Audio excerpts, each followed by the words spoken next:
Hello, everybody, and welcome to the Marketing Blender Show. I'm Dacia. And I'm Daisy. Now, today we're talking about a dicey one, but one that we are super passionate about, and that is about how marketing can drive resilience, especially in an economic downturn. Now, we should probably start out, and our frequent viewers know this, but we should probably start out with our 3 R's about how do we define return on investment. We always start with revenue because you know what? That's what businesses have to stay alive. And we don't get customers if they can't make money. So revenue is number one in top of people's minds. Reputation is the second one. So what do people know about your brand? Is it the right stuff? Do enough people know about it? Do the right people know about it? So reputation is very important. But the third one that often gets missed is resilience, which is, are you going to survive? And over the last few years, we've seen a lot of businesses that did not survive because they hadn't planned to be resilient. And I love this because honestly, if you break it down, it's a little bit like a formula, right? Because if you're building revenue, you're actually building a system for consistent revenue generation, which is sustainable, right? And then the more sustainable that is, and the more clients that you get, the more reputation and renown you get in the market. So now it's an additive effect. That brand equity you're building because of your consistent revenue generator, it leads to resilience. And so for me, I love this because there really kind of is this natural maturity process where you get more and more and more out of marketing, but you need to do the resilience part on purpose. Like, yes, it can happen as a natural outcome, but especially in times like this where we're really not sure what's happening tomorrow and there's so many things out of people's control, man, focusing on the fundamentals of what is in our control, and we can drive resilience. And that's one of the things I really want to encourage you guys about is when we're talking about doing resilience on purpose in an economic downturn for marketing, we are talking about a return to fundamentals because you don't have the space to waste money. You don't have the space to take your customers for granted. You don't have the space to chase crazy, and you don't have the space to just put stuff out there without having the rationale and the outcomes that you're actually trying to drive to. And so this is a powerful approach that you should be taking all the time to marketing, but an economic downturn can actually pull it out in you. One of the key areas where we see people having a strong challenge and getting really nervous is around lead generation. Where are my leads coming from? Nobody's buying. Nobody's making spending decisions. Everybody's budget is frozen. What do we do now? But it's often highlighting a deeper problem that was already existing. They were kind of taking some of their leads for granted, and it's time to get really serious about solving the real problem. What are some of the issues that you often see with lead generation that people may not be aware of or may not be ready to admit? I love this. This one's going to sound so weird, but it's that sometimes lead generation is not the real problem. And here's what I mean by that. So if you're talking to a client and you say, okay, where are you right now? Well, we're not hitting the growth that we want. Maybe they've hit a plateau. Maybe it's just not as fast. Maybe they went down. Okay, why? Now, when you start breaking that why down, there's so many reasons. We had too much client churn. We're not cross-selling and upselling. A competitor hit our market. We had to lower our prices. We lost a product. We lost a distributor. Like, holy cow! When you really start breaking down, why are you not achieving your revenue goals? It's amazing that oftentimes lead generation is one part of your revenue strategy. But let's go ahead and let's pretend that it's a significant one, like it's in one of the top 3 reasons. Then you go, okay, well, why do you have a lead gen problem? We have heard everything from, because we don't do anything to generate leads, like we have no campaigns at all, don't even know what that is, to, oh, we get tons of leads, but they're poor quality. We have also found, oh, they're poor quality. And then we're like, why? Or how do you know? And we got in, oh, because the sales team wasn't qualifying them. So actually we didn't know if the lead generation was working or not working. All those leads are just sitting in automation and CRM technology. And I could go on and on and on. I mean, sometimes it's because the market doesn't care what you're selling. Sometimes they don't like the words. Sometimes it's because you're using the wrong color button. Like, it's amazing, though, that the real problem that you're solving is very dangerous to be like, it's lead generation. Like, let's just take time to start breaking down, number one, your revenue strategy, and number two, the root causes, the real drivers or problems behind why is that the situation that you're in. Because for me, that is the thing, is that's the situation that they're in. It's not necessarily the problem that they have, but too often people just go whoop and they throw tactics and money at something because they named the problem too quickly when the problem was just the circumstance and the outcome of a problem that they were not addressing at all. This ad is brought to you by the Marketing Blender. As you guys know, I'm a fractional CMO, and actually at the Marketing Blender, there's a whole team of us. For a fraction of the cost of a full-time executive, you can hire a chief marketing officer to write your marketing plan, to clean up your messaging and your positioning, and to drive sustainable results. We oversee multiple partners, we help mentor team members, and most importantly, we build a marketing machine that will drive results for your company for years to come. If you're curious about what this looks like, and some of our engagements go from a couple months to a couple years, check out themarketingblender.com. So one quick funny story about lead quality. I had a client one time that we set up a Google Ads campaign getting conversions, and they were like, these are garbage leads. They just needed to make sure they were getting a business email, and that was a simple plug-in on their form. Their definition of this is a garbage lead is they couldn't do identity resolution. Quick fix, and it turned out they were great quality leads. They were exactly the kind of people they're trying to get it in front of. They just needed to make sure that they could tell who they were. And that's so dangerous because as a marketer, if I hear garbage leads, my mind immediately jumps to, is it targeting? Do we have our buyer personas wrong? Are we in the wrong place? Like, start to jump like way far ahead when really it was I just need to know they are. That's all. Yeah. I'd also like to say that if you have a lead generation problem and you're going into an economic downturn, this is not the time to narrow down to as few tactics as possible. This is the time you need to get serious about building a lead generation ecosystem, because resilience is about not having one lead generation pipeline, not having just one or two ways that you're able to bring in new business. You need to understand the full opportunity landscape so you are getting in front of your target market in every place that you can. Yeah, I love that. And it would be easy to suggest or for people to read into, oh, just be out there more.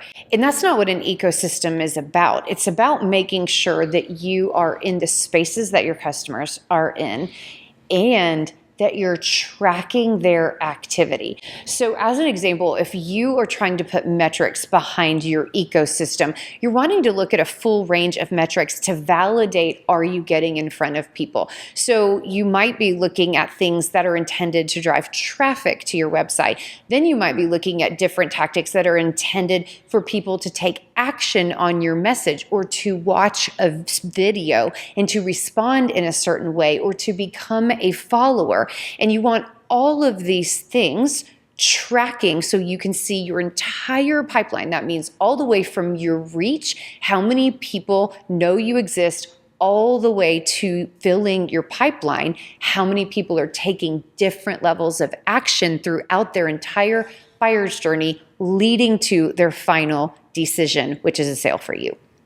I think also this stress of the economy tightening can lead to more speed and more innovation if you allow that to be good stress. Yeah. If you allow it to be the thing that makes your team smarter, leaner, faster, and better at solving problems. And of course, that innovation and drive needs to be completely focused around customers and their outcomes. I love that. And I think the biggest encouragement that I want to give to people is not to be freaking out about what's the answer. It's to ask amazing questions. Like, we hinted at this about what's the real problem, but asking your entire team, what are all the different ways that we could solve this? How should we be looking at this? Why do we think this is happening? What do we think this is telling us about the market? Holy cow. A whiteboard session like that is a game changer because of exactly what you said. The right questions with the right constraints can breed amazing innovation, amazing insights, amazing aha moments. And that is freaking fun. Like, that gets your team fired up, and an A game fired up team beats an economic downturn every day. Absolutely. And the next topic that I'd like to bring up, because we all have dreams and grand visions. A goal is not a plan. A goal is not a plan. And this is something that I talk with business owners and CEOs about all the time, because one of the very first questions that we ask when we're going through discovery is, what's your revenue now? Where do you want to be in 12 months? And some of the numbers that we get when we look at what they're willing to invest in their sales and marketing efforts and what their market is currently doing in relation to their brand, it's not necessarily based in reality. So we have to have a very strategic conversation around how do we build the blocks and put things in place that actually will help catapult you toward those aggressive goals. Is the timeline realistic? Is it something that if you invest more, you can actually hit that? Or do you need to extend that timeline? What's the actual blood, sweat, and tears that needs to go into it? So being very strategic about, as we're making your organization more resilient, are your goals based on strategic planning, or are they based on wishful thinking? Absolutely. I mean, this goes straight back to the revenue strategy. How did you build that number? How are you going to achieve it? And then each component of that revenue strategy has its own plan. Customer retention has its plan. Customer upselling has its plan. Referral driving and word of mouth has its plan. Lead generation has its plan. And they roll up to your overarching goals. So I absolutely love this idea. And one of the other things I want to challenge people on, and you really talked about this, is when. When will we see the outcome on the business? Now, I will tell you, if you only ask that question to your marketing team, it's going to scare them to death. So this needs to be a facilitated conversation that everyone, sales, marketing, and leadership, is participating in. But let me give you a quick example. So for instance, if your marketing team is recommending some sort of digital marketing campaign to drive leads or to drive some sort of specific action, then it's appropriate to say, well, how long before that plan starts creating results that we can analyze and that we can start working? But if you're thinking about real impact on the business, then simply ask yourself, okay, once we get that lead, then what happens? How long does it typically take to work that lead? How long is a typical sales cycle? What are we expecting? And if you have a collaborative conversation around how long does marketing take, how long does qualification take, how long does sales decisions take, you can actually project a healthy and unified benchmark to compare when did we expect that impact. And I think, Daisy, so frequently people are just scared to have this conversation because leadership's like, when is it going to work? Marketing's like, I don't have a crystal ball, leave me alone. And sales does the same thing. We need leads now. Okay, let's talk about the numbers. And if you're in it together, it's a real game changer where then you can have decision-making criteria that everybody gets behind and is committed to making it work versus you're right, you're wrong, that kind of bark conversation. And sales and marketing alignment is never more important than when the chips are down, because you cannot afford to burn leads. You can't afford missed opportunities. You can't afford to only focus on this quarter and not think about next quarter, because guess what? 97% of your target market is not ready to buy right now. And if you decide to ignore them, tomorrow is not going to be any better than today. And fear is so dangerous in regards to bringing out finger pointing in people, because unfortunately, in an economic downturn, people are thinking, I don't want to lose my job. That does not necessarily bring out top performance, and it does not necessarily bring out collaboration amongst team members if there is fear, whether inside an individual or worse, inside of a culture or a team or an industry. Leadership's really got to be aware of what that can do, and that it is going to kill your biz dev pipeline if you have people trying to CYA instead of achieve a unified team goal. Exactly.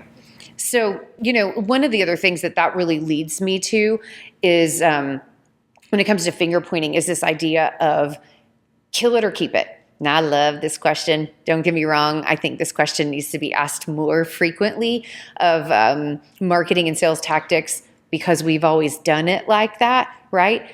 However, the one magic bullet, the one that exists in marketing is consistency. Consistently keeping a healthy message and a healthy focus on your target market, consistently serving instead of selling. That's the only magic bullet in marketing.